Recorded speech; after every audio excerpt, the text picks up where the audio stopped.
हे रोज देवाला वाहिलेले देवाची फुलं आहेत सुकलेली. तर ह्याचा आपण आपल्याला धूप बनवायचं आहे. तर चला ह्याचं धूप कसं बनवायचं ते पाहूया.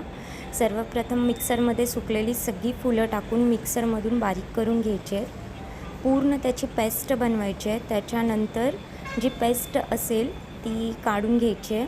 असं करून सगळी फुलं आपल्याला बारीक करून घ्यायची आहे. त्याच्यानंतर त्याच्यामध्ये बारीक झालेल्या पूडमध्येच थोडं आपल्याला कापूर टाकायचं आहे, भीमसेन कापूर. तेही बारीक करून घ्यायचं आहे. आणि बारीक करून झाल्यानंतर सर्व एकत्र करून त्याच्यामध्ये गाईचं तूप घालायचं आहे आणि ते मिक्स करायचं आहे. आणि मिक्स करून ते एका डब्यामध्ये भरायचं आहे आणि एअरटाईट कंटेनरमध्ये ठेवायचं आहे. तर चला बघूया, आपलं रेडी आहे धूप.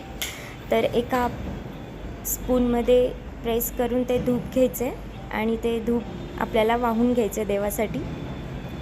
Bye, thank you.